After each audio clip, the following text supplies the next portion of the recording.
Assalamu alaikum, I'm Aisha and you're watching Samaa News. Here are today's headlines.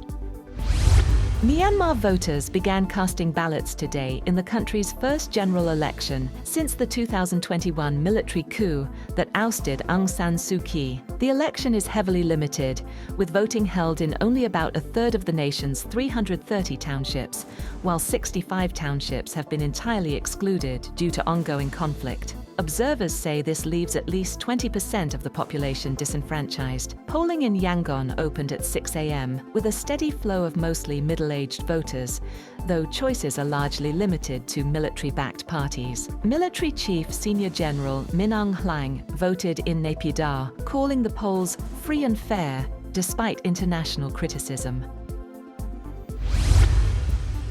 Russia has reaffirmed its stance against Taiwan's independence, with Foreign Minister Sergei Lavrov calling the island an inseparable part of China. Speaking to state news agency TASS on Sunday, Lavrov emphasized that Moscow will not recognize Taiwan as a separate entity under any circumstances, aligning with Beijing's long-standing position. Lavrov also addressed Japan, warning against its path toward militarization and urging Tokyo to consider the wider security implications for East Asia. Analysts say the remarks come amid growing tensions in the region.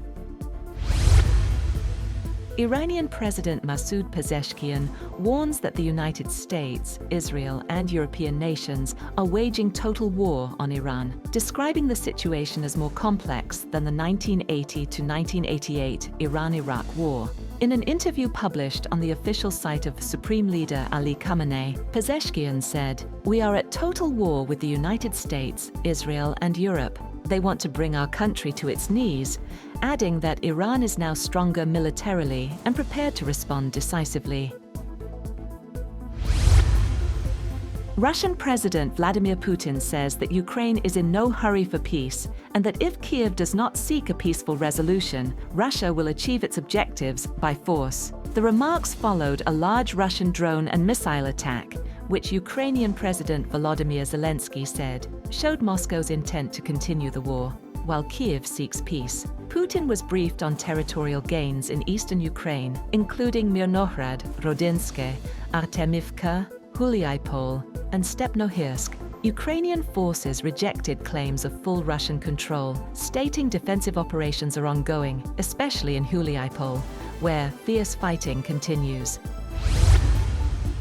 Angola and Namibia have agreed to take back illegal migrants and criminals after the UK threatened visa penalties for non-cooperating countries, the Home Office says. The Democratic Republic of the Congo, DRC, has lost fast-track visa services and preferential treatment for VIPs after failing to meet Britain's cooperation requirements. Home Secretary Shabana Mahmood warned that the UK could escalate to a full visa halt for the DRC unless compliance improves. The agreements are part of recent reforms aimed at making refugee status temporary and speeding up deportations of illegal arrivals. Foreign Secretary Yvette Cooper noted that more than 50,000 people without the right to remain have been removed since July, a 23% increase from the previous period. Winter weather has caused widespread travel disruption across the northeastern United States.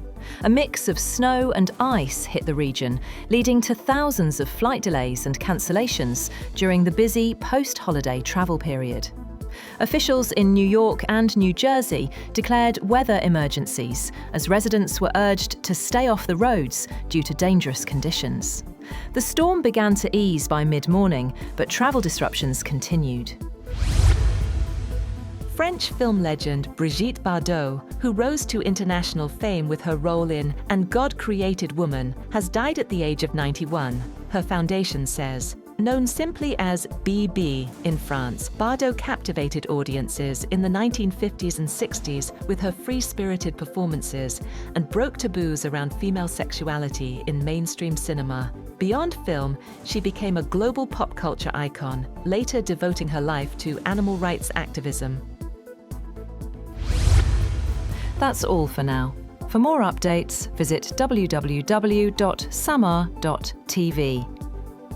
Thank you for watching Samaa News.